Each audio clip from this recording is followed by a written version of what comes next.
नमस्कार। RJ रोहिका Sharma channel में आप सभी का स्वागत है। आज मैं बात करने वाली हूँ ऐसे लोगों के बारे में जो कि दूसरों का पैसा हड़प कर बैठ जाते हैं। उन्हें लगता है कि उन्होंने दूसरों का पैसा उनकी नादानी और उनकी स्मार्टनेस की वजह से ले लिया। उन्हें लगता है दूसरा व्यक्ति तो बेवकूफ़ है जो उसका पैसा ये लेकर बैठे हुए हैं। लेकिन क्या आपको पता है कि आप ऊपरी लोक में कुछ भी नहीं ले जाने वाले।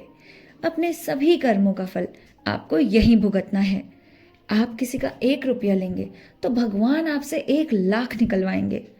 सच बताऊं तो मेरे भी 1 लाख रुपए जो हैं वो लोगों ने लिए हुए हैं।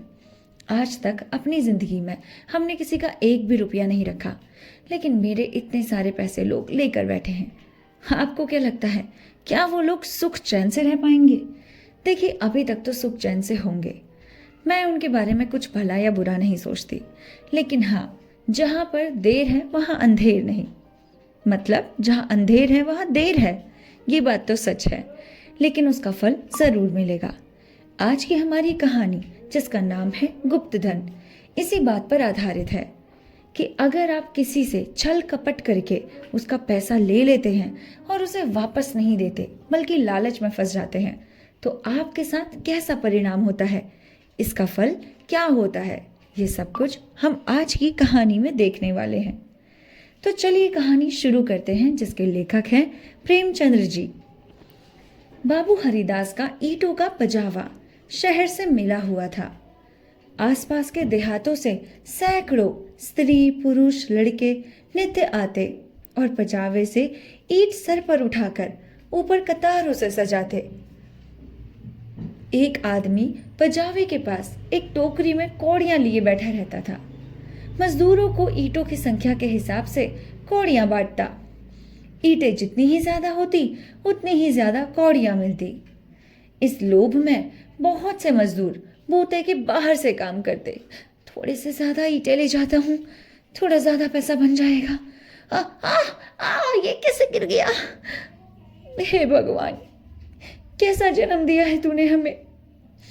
एक एक कौड़े के लिए भी रो रहे हैं। वृद्धों और बालकों को ईंटों के बोझ से अकड़े हुए देखना बहुत करुणाजनक दृश्य था। कभी कभी बाबू हरिदास स्वयं आकर कौड़ी वाले के पास बैठ जाते और ईंटें लादने को प्रोत्साहित करते। लाओ लाओ और लाओ, हाँ हाँ, कौड़ियां मिलेंगी, जल्दी लाओ। यह दृश्य तब और भी दारुण हो जाता जब ईंटों की कोई असाधारण आवश्यकता आ पड़ती। उसमें मजदूरी दूनी कर जाती और मजदूर लोग अपने सामर्थ्य से दूनी ईंटें लेकर चलते। आज आप सभी को एक ईंट लादने पर 2 कौड़ियां मिलेंगी, जल्दी आइए, एक साथ ही बहुत सारा पैसा पाने का अनुमान लगाइए, आइए आइए, लाभ उठाइए।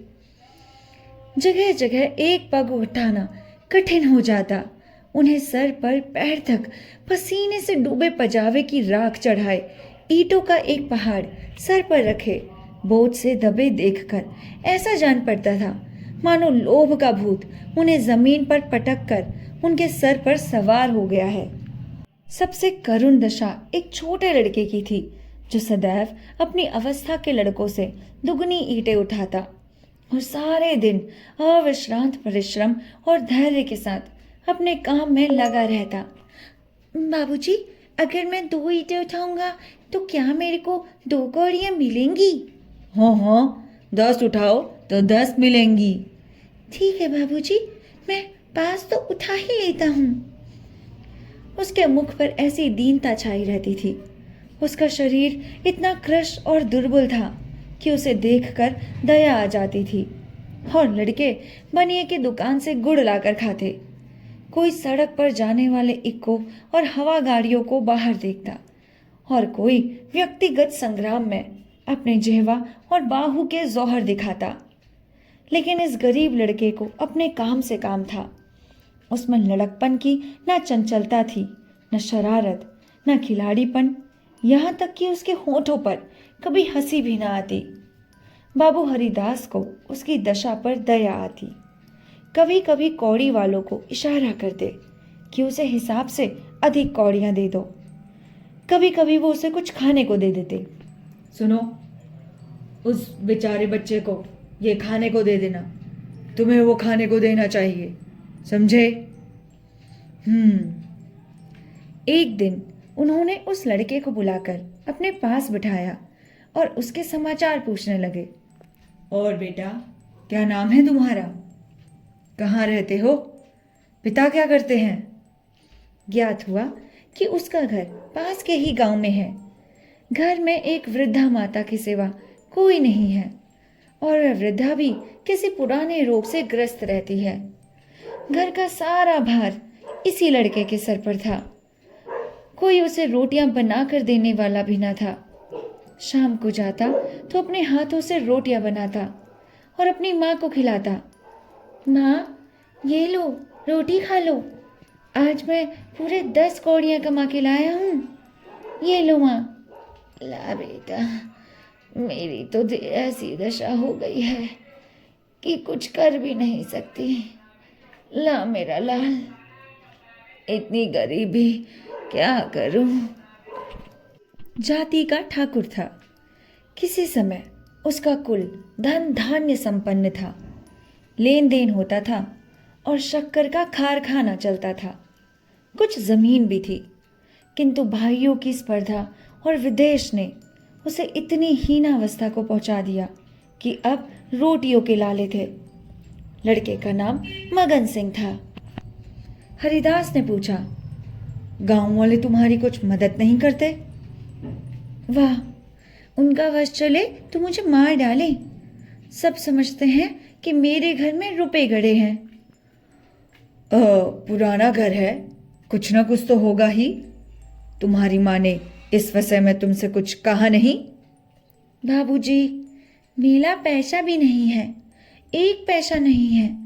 रुपए होते तो अम्मा इतनी तकलीफ क्यों उठाती? बाबू हरिदास मगन सिंह से इतने प्रसन्न हुए कि मजूरों की श्रेणी से हटाकर उसे अपने नौकरों में रख लिया। उसे कौड़ियां बांटने का काम दिया और पजावे में मुंशी जी को ताकीद कर दी कि इसे कुछ पढ़ना लिखना सिखा दीजिए, अनाथ के भाग्य जाग उठेंगे। मगन सिंह बड़ा कर्तव्यशील और चतुर लड़का था। उसे कभी देर ना होती, कभी नागाना होता। थोड़े ही दिनों में उसने बाबू साहब का विश्वास प्राप्त कर लिया। लिखने पढ़ने में भी कुशल हो गया। बरसात के दिन थे। पजावे में पानी भरा हुआ था। कारबार बंद था। मगन सिंह 3 दिनों से गैर हाजिर था। हरिदास को चिंता हुई। क्या बात है, कहीं बीमार तो नहीं हो गया? कोई दुर्घटना तो नहीं हो गई? कई आदमियों से पूछताछ की पर कुछ पता ना चला। चौथे दिन पूछते पूछते मगन सिंह के घर पहुंचे। घर क्या था, पुरानी समृद्धि का द्वंद्वावेश था। उसकी आवाज सुनते ही मगन सिंह बाहर निकल आया। हरिदास ने पूछा, कई दिन हो आए, क्यों नहीं आए तुम? माता का हाल ठीक है? मानसिंह ने अवरुद्ध सिर कंठ से उत्तर दिया, अम्मा आजकल बहुत बीमार है बाबूजी, कहती है अब ना बचूंगी। कई बार आपको बुलाने के लिए मुझसे कह चुकी है, पर मैं संकोच के मारे आपके पास ना आता था। अब आप सौभाग्य से आ गए तो जरा चल कर देख लीजिए, उसकी लालसा भी पूरी हो जाएगी। हरिदास भीतर गए। सारा घर भौतिक निस्तारता का परिचायक था। सुर्खी, कंकड़, ईंटों के ढेर चारों ओर पड़े हुए थे। विनाश का प्रत्यय स्वरूप था। केवल 2 कोठरियां गुजरने लायक थी। मगन सिंह ने एक कोठरी की ओर इशारे से बताया। हरिदास भीतर गए तो देखा कि वृद्धा एक सड़े हुए काठ के टुकड़े पर पड़ी कराह रही है। उनकी आहट पाते ही आंखें खोली और अनुमान से पहचान गई और बोली, आप आ गए, बड़ी दया की।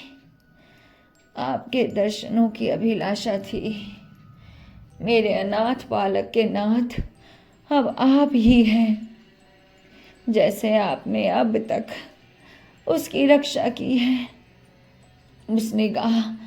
वह निगाह उस पर सदैव बनाए रखिएगा।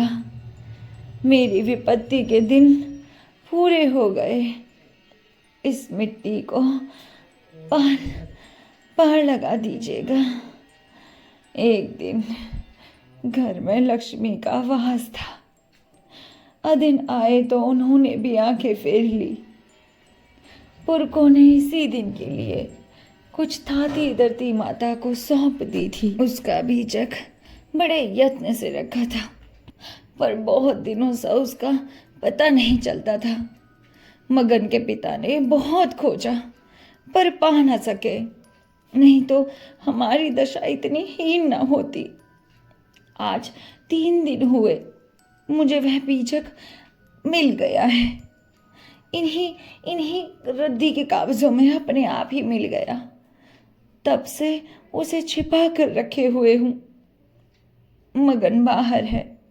ये मेरे सिरहाने पर जो संदूक रखी है उसी में वो बीजक है। उसमें सब बातें लिखी हैं। उसी से ठिकाने का भी पता चलेगा। अवसर मिले तो उसे खुदवा डालिएगा, मगन को दे दीजिएगा। यही कहने के लिए आपको बार बार बुलवाती थी। आपके सिवा मुझे किसी पर विश्वास न था। संसार से धर्म उठ गया। किसकी नीयत पर भरोसा किया जाए, किसकी ना किया जाए, क्या पता। हरिदास ने बीजक का समाचार किसी ने न कहा। किसी से कहा ही नहीं उसने, क्योंकि अब उसकी नीयत बिगड़ गई थी। दूध में मक्खी पड़ गई। बीजक से ज्ञात हुआ कि उस धन उस घर से 500 डग पश्चिम की ओर एक मंदिर के चबूतरे के नीचे है। हरिदास धन को भोगना चाहते थे, पर इस तरह की किसी को कानो कान खबर ना हो। काम कष्ट साध्य था। नाम पर थप्पा लगने की प्रबल आशंका थी, जो संसार में सबसे बड़ी यंत्रणा है। कितनी घोर नीचता थी।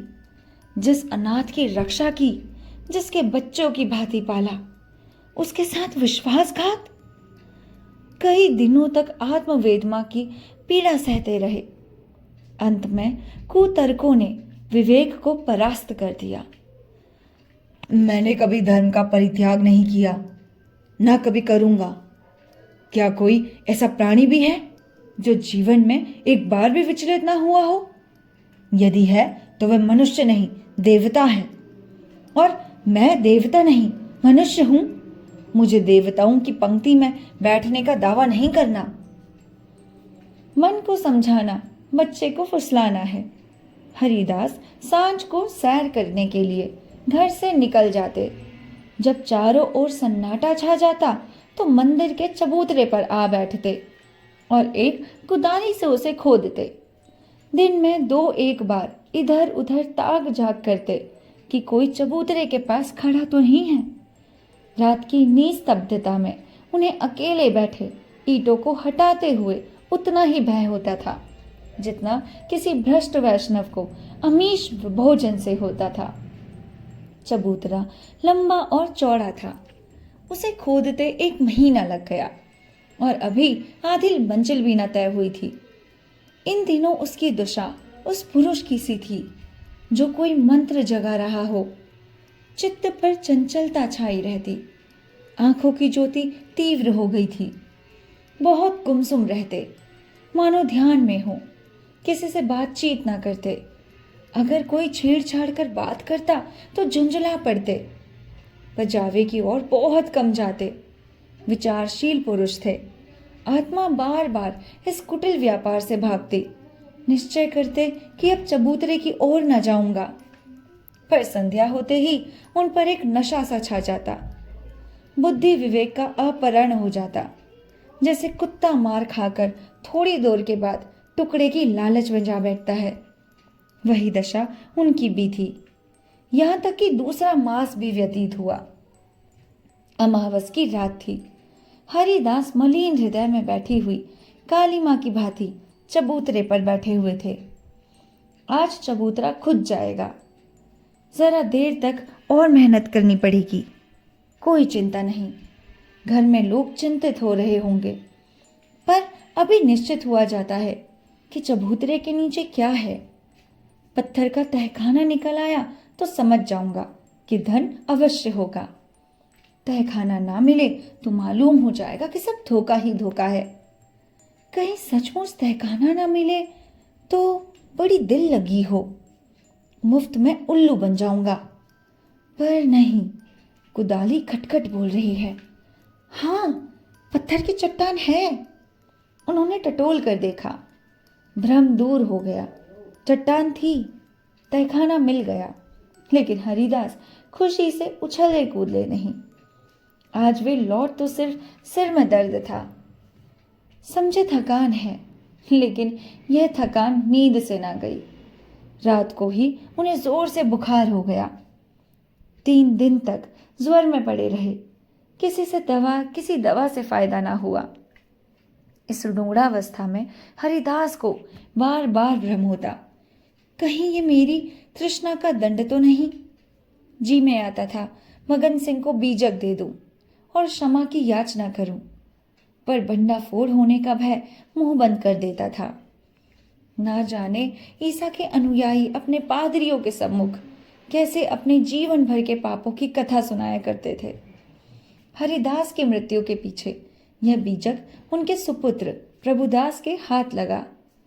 बीजक मगन सिंह के पुरखों का लिखा हुआ है, इसमें लेश मात्र भी संदेह ना था।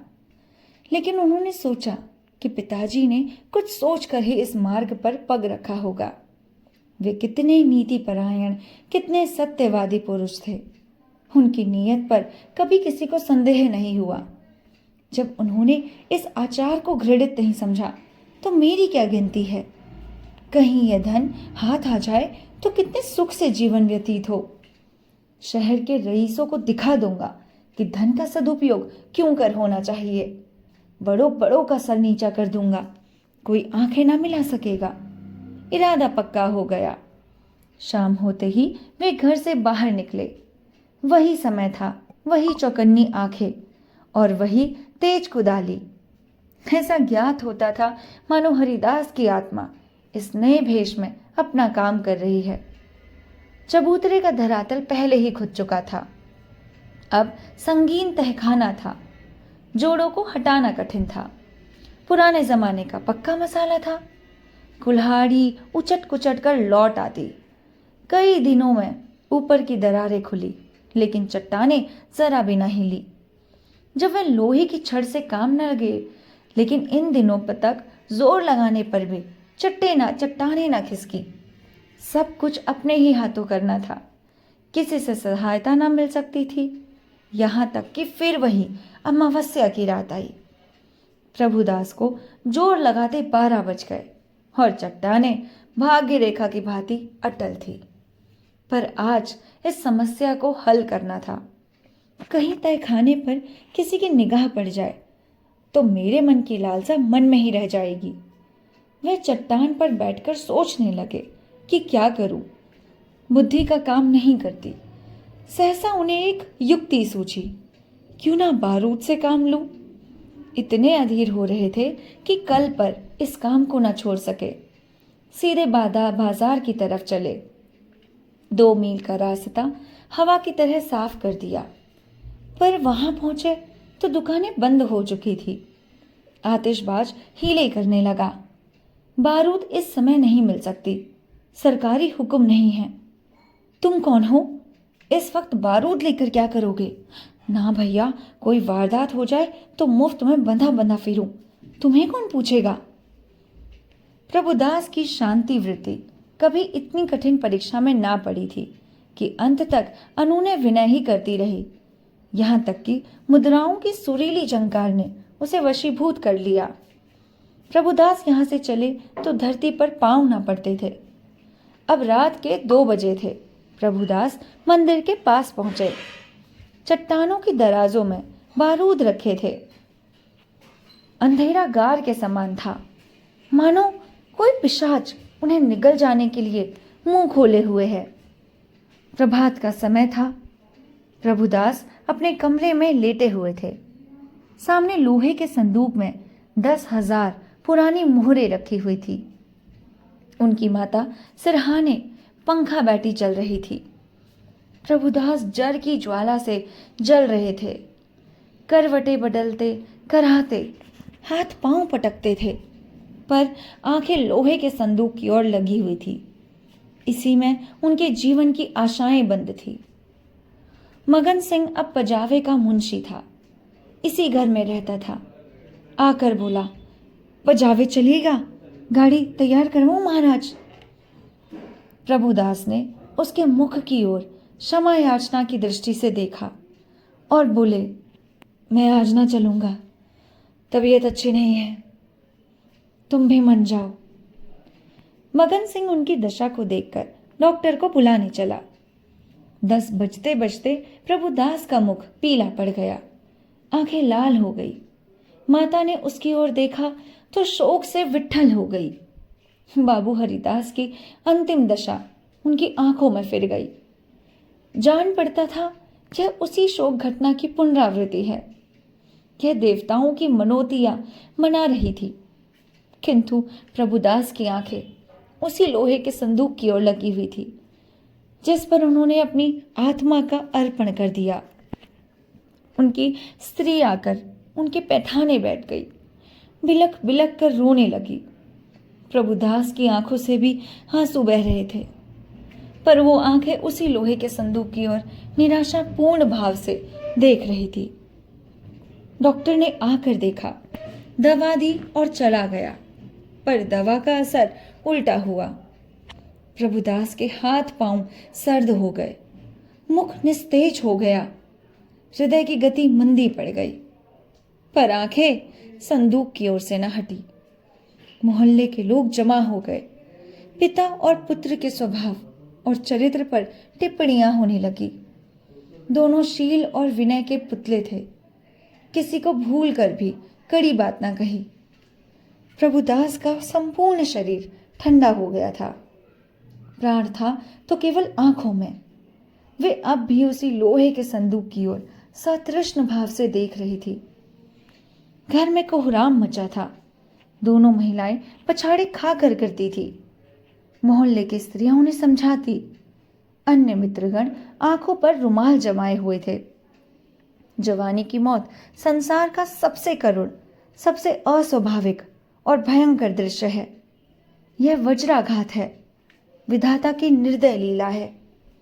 प्रभुदास का सारा शरीर प्राणहीन हो गया था, पर आंखें जीवित थी। वे अभी भी उसी संदूक की ओर लगी हुई थी। जीवन ने तृष्णा की रूप धारण कर लिया।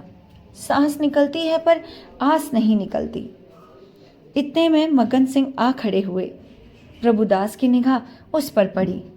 ऐसा जान पड़ा मानो उसके शरीर में फिर रक्त का संसार हुआ। अंगों में स्फूर्ति के चिन्ह दिखाई दिए। इशारे से अपने मुंह के निकट बुलाया।